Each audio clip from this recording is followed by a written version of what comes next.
On today's show, I'm going to be talking about the mystery behind the Intuit Dome attendance. Why was there a narrative that we had the lowest attendance in the league or such bad attendance this season in our first season at Intuit Dome?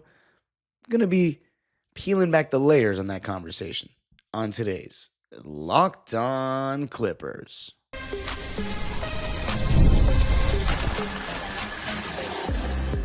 You are Locked On Clippers, your daily Los Angeles Clippers podcast, part of the Locked On Podcast Network, your team every day. Yes, sir. You were locking in with the Clips. Thank you for making Locked On Clippers the first listen of your day, your team every day. I'm your host, Darian Vaziri, born and raised in LA, been a Clipper fan for 20 years, been covering the team for 5 years on my own YouTube channel, Dime Dropper, and 3 years right here on the Locked On Podcast Network, your team every day. Make sure you subscribe on YouTube. You can listen wherever you get your podcasts. On the YouTube channel, we are on the road to 8,000 subscribers, so hit that notification bell. And of course, this episode is brought to you by Prize Picks.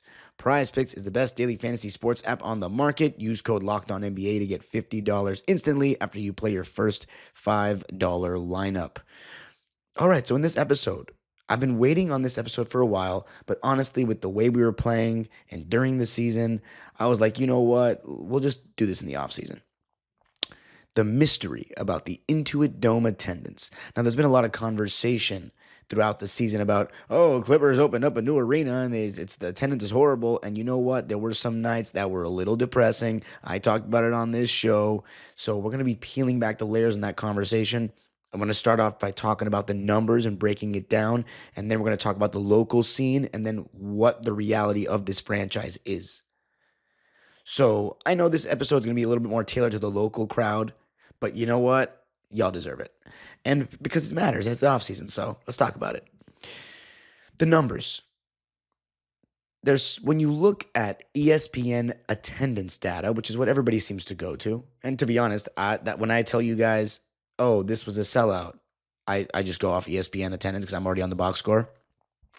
Now, here's one thing to remember about ticket sales and the way they're counted in sports.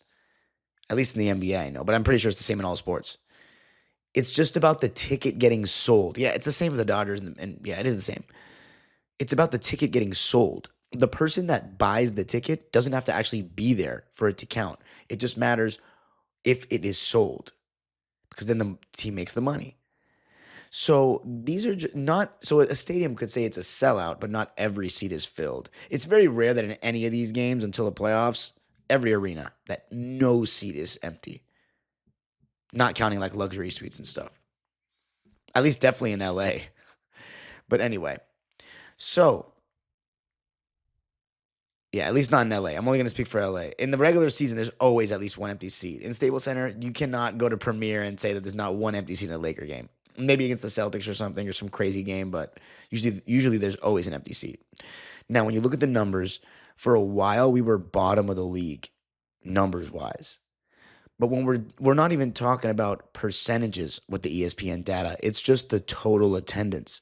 So if you talk about total attendance, that is tailored to the teams that have bigger stadiums with higher capacities. At Staples Center, the Lakers actually, for their gaming experience, sit 18,997 people. I don't know if it's changed since they made those slight renovations, but it was that number. For the Clippers, I believe it was 19,039 or 19,139. It was slightly over 19,000. So we actually sat more people at our games than the Lakers. So the years that we sold out every game, and so did they, we had higher attendance on the ESPN rankings because we had a slightly higher, capacity at our games. So you got to look at what the number is for Intuit Dome right now relative to other stadiums in the league. And the fact is, when you look at Intuit Dome, it says on Wikipedia that its capacity is 18,000, but when you look at every single sellout that was in the Clippers, on ESPN, there was a consistent number, and it was 17,927. So that's the sellout number for Intuit for basketball games for the Clippers. 17,927 is not that much. So when people wonder, damn, man, Intuit Dome's that small, that's the point. The point was to have the fans closer to the action, so you're not super high up. That's what's made it such an incredible gaming experience. So, yes, and by the way, at the end of the season, we're not 30th. We're 28th, which is bottom three, so it looks horrible still. The Wizards and the Hawks are below us. But when I actually did the math and I divided the number, 679,220 fans in attendance throughout the season through 41 games, and I did all the math, we still had a 92% attendance rate, which that's still pretty good. I mean, I'd have to calculate it for every single team, but just to give you an example of why this data is not really accurate or doesn't really matter, the Charlotte Hornets were 22nd, and I did the math on them, and they only sat 90% of their stadium if you round up. So we had a better attendance than them, as we should, obviously, but we are a second team in our city. There's a team in the city that has the bigger fan base, and we still had bigger attendance than them. And we weren't always known to be like that. We're going to be a playoff team this year. We did not start out with high expectations. But I'll talk more about the local scene in a second. I'm just saying that those numbers are a little fugazi, and they don't tell the full story, as most numbers tend to do. So those numbers are nonsense, if we're being honest. I could go and sit here and do the calculations, but it comes down to the capacity of the stadium. Do you know which team has the highest capacity or who had the highest attendance this season by a lot, by 12,000 fans? The Chicago Bulls. That's because the United Center holds like 20,000 people. So it really comes down to that. The Lakers were 12th. They had lower attendance than the Toronto Raptors based on these numbers. Now, I could do the percentage and do all that, but this ain't Locked On Lakers. So the point is that the percentages don't tell the full story. But you know what is going to be a better discussion? Why were the numbers low? Why are we not selling out every single game in our first year in the new arena? I'm going to be talking about the local scene and what affected the early not sellouts coming up.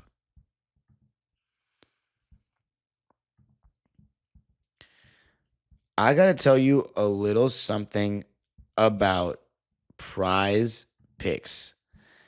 Basketball season is at its peak, and with the playoffs heating up, now's the time to put your sports knowledge to work with Prize Picks, the top platform for daily fantasy sports. Here's the thing about Prize Picks. Prize Picks makes it easy. You just pick more or less on at least 2 player projections, and you're in. Whether it's points, rebounds, or assists, you've got a shot to win up to 2,000 times your entry. The app takes less than 60 seconds to use, and I love how I can mix and match players with other sports, like basketball players with other sports, like baseball or hockey, and put them in the same lineup. And when you hit your picks, the payout hits quick, sometimes in as little as 15 minutes. Download the app today and use code LOCKEDONNBA to get $50 instantly after you play your first $5 lineup. That's code LOCKEDONNBA to get $50 instantly after you play your first $5 lineup. Prize Picks, run your game.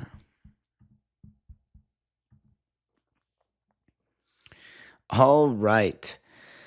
So here comes the real crux of the conversation, the local scene.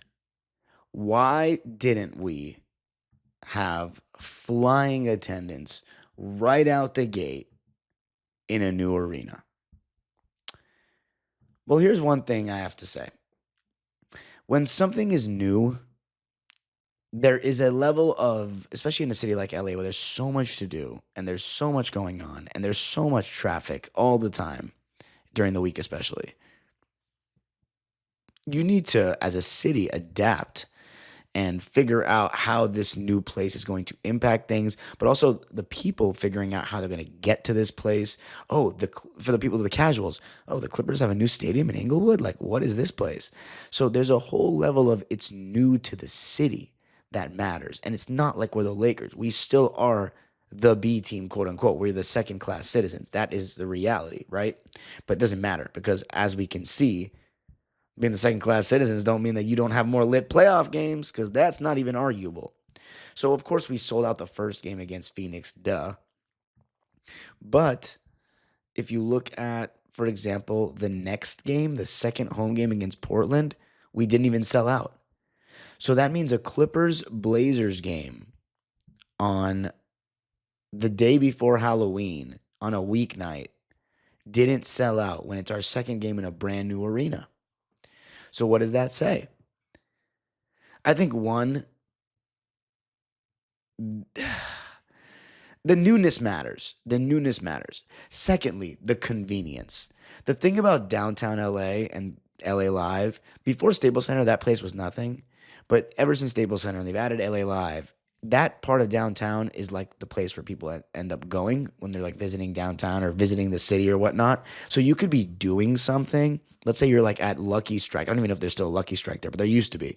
Or you're at the ice skating rink or something during the winter.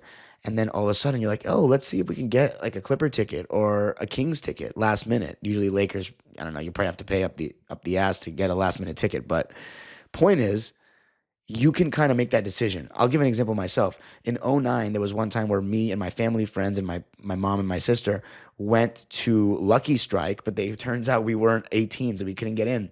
So then we were like, oh, wait, are the Clippers playing tonight? Oh, they're playing the Raptors. Let's see if we can get some tickets. Of course we got some tickets. Nosebleeds, probably not that much. And Chris Bosh and Jose Calderon whooped our ass.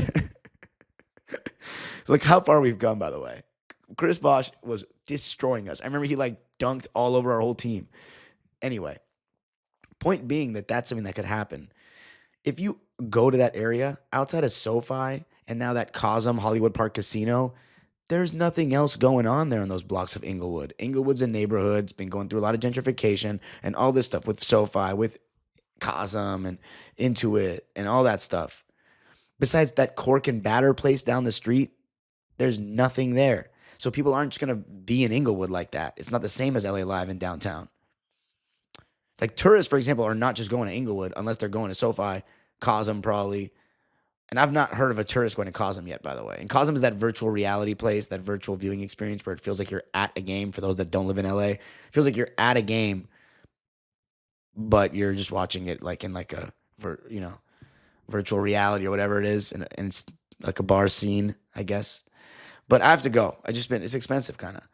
But the point is, there's not stuff around it. So the people that just are like, hey, let's go to a game, that doesn't exist with Inglewood, with Intuit.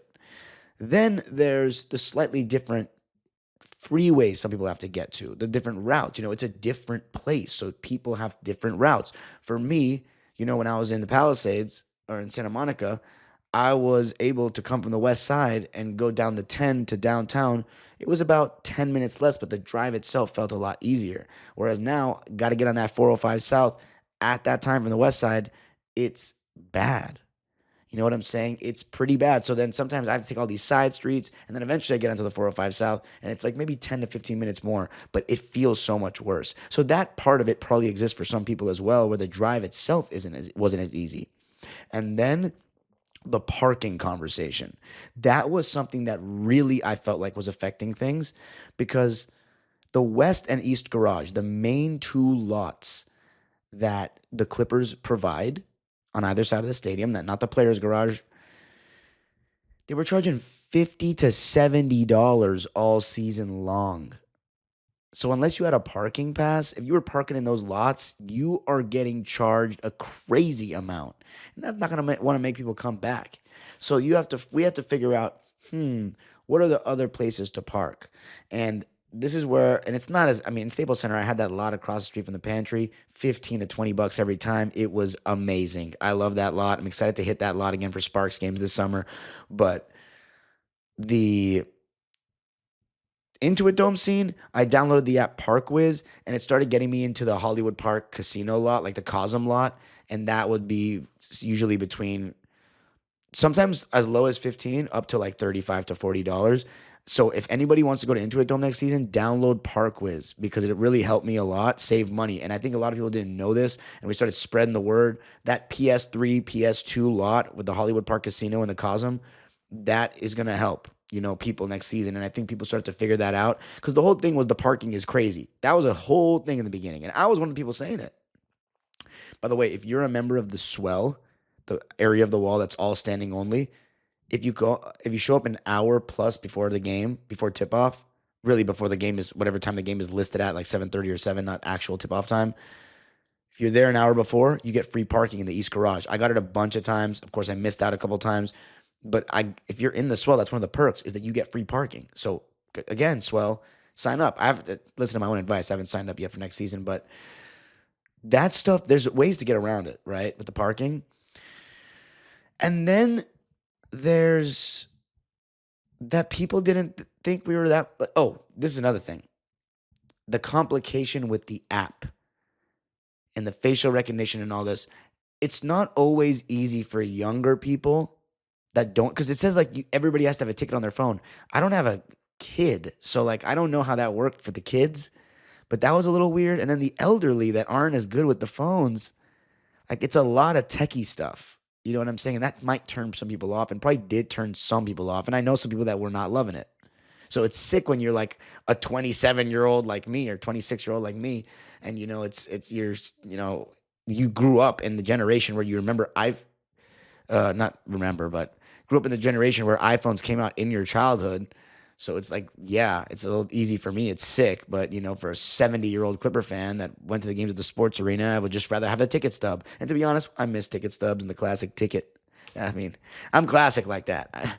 Forget the e-tickets, man. Get them out of here. We need some old-fashioned tickets. The problem is you forget your tickets at home. I remember one time we drove to Staples Center. We forgot our tickets at home.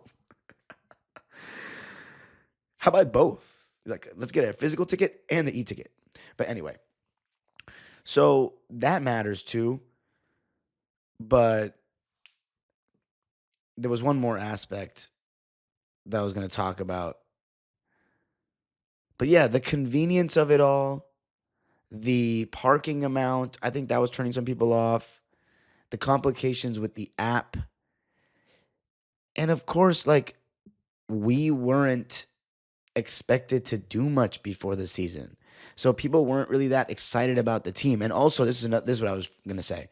At Staples Center, and I started seeing this more towards the end of the season with Intuit, but at Staples Center, there were always like clubs, like boys and girls clubs or club basketball teams or rec centers that were invited, like a section or like a couple 30 to 50 seats or 100 seats in a section, like in the nosebleeds, and they would bring that whole crew. It's like a boys and girls club or something like that. And at Staples Center for us. But it also made it seem like there was so many neutrals at the game. This season, well, even the games that we had lower attendance, and in the beginning of the season, we had some games where we were like, damn, this place is kind of empty, especially at the top and the terrace.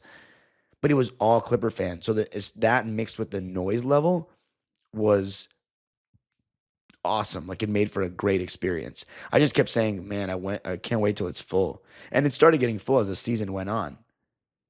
But coming up, so by the way, they weren't letting those groups in the beginning of the season. Like, I didn't notice any of those. But later in the season, I started noticing some. So coming up, going to be talking about, and that's not the only reason why our attendance increased.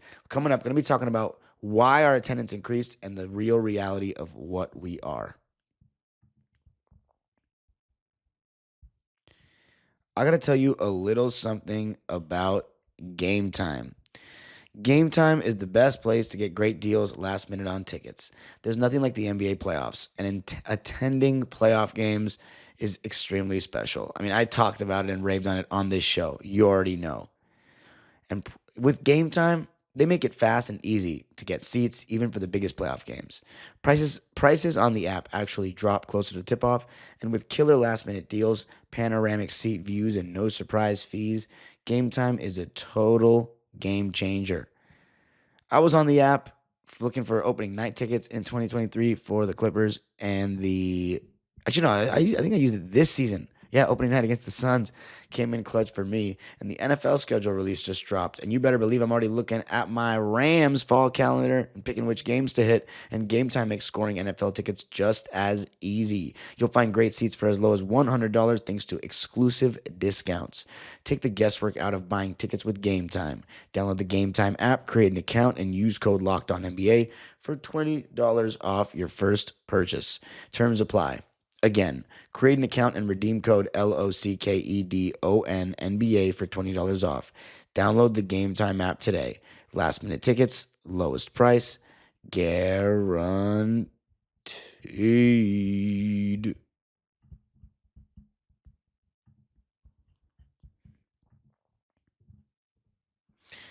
All right.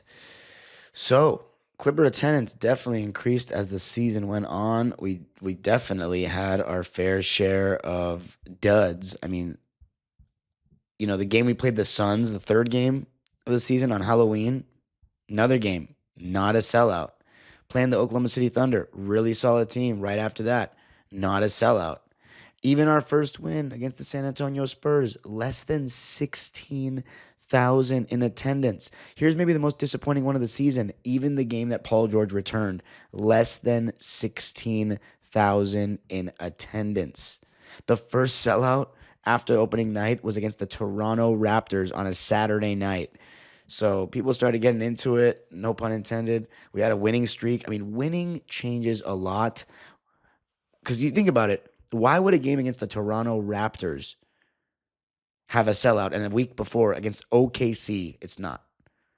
We went on a 4-game winning streak. Winning matters. Winning matters. And this is the reality of what we are. We are just like every other team. We are not the Lakers. We're not the Boston Celtics. We're not the Golden State Warriors, who have created a certain brand at this point. We're not the Chicago Bulls. And I don't know 100% about this one, but the Cleveland Cavaliers seem to sell out even when they're bad. But besides that, almost every other team in the league, and the Knicks, can't forget about the Knicks, they always sell out. Every other team, they don't sell out when they're not great. We're just like every other team. When we're nice, we're going to sell out every night. When we're not, well, we're not. And it took a while, besides all the stuff I was saying, getting I have to admit, for me, I've been going to Staples Center for 19 years before this. So I had my routines, I had my parking spots, I had all this, and I talked to people. I that's why I tried to show with the vlogs, this experience. If you want to go to see what the first season at Intuit Dome was like, then my channel was the best place to be, because I was trying to interview fans and just get the perspective of what this was for us. And that's what this season was always going to be, regardless of the wins or losses. And the fact that we made the playoffs and we had that series, even though we lost, it was amazing. It gave me some amazing memories. So at the end of the day, it comes down to how good your team is with the Clippers. And Kawhi Leonard being healthy, he's a needle mover. He comes back, not only does he increase winning, he increases ticket sales. If you look at any consistent stretch that Kawhi's been healthy for the Clippers, we always have great attendance. When people know, oh, Kawhi's kind of healthy right now and he's kind of balling, let's go watch him play. There's a different level of respect that he gets from the crowd. Even when we were in Staples Center, the neutrals, the Laker fans in disguise that are there, people respect champions in this city, in any city, but in LA, especially when it comes to basketball, with the standard the Lakers have produced, they respect Kawhi Leonard's basketball abilities. I don't know many Laker fans that don't respect Kawhi's basketball abilities, because championships talk. And so Kawhi being healthy, I mean, that matters a lot for attendance. So when we started winning and he was healthy, we were selling out like every night, because people were like, oh, wow, this stadium is sick. The team is good enough to see. So a lot of it comes down to the winning. But after a year, now that people have been accustomed to it, now that people have seen, oh, this is my parking spot, this is how I get around here, this place is sick, this is the best place to watch a game in the league. Our attendance is going to be better next season, I think, for sure. For sure. And, the one thing that pissed me off, though, was it doesn't matter now, because I'm happy that Kawhi stayed healthy, and that was what was important about this past season. But, Ballmer, nah, it's an irrelevant point. But part of people, team blow it up before the season was like, well, Kawhi, he wants Kawhi to fill the seats, but if Kawhi's not going to be healthy, the attendance is not going to be great. And they took some hits with that attendance in the beginning of the season. So they only got Kawhi for 37 games of the 82. So the attendance definitely hurt without Kawhi, no doubt.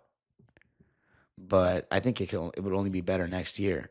The question is, though, the alternative was, okay, let's say you blow it up and have a bunch of young players.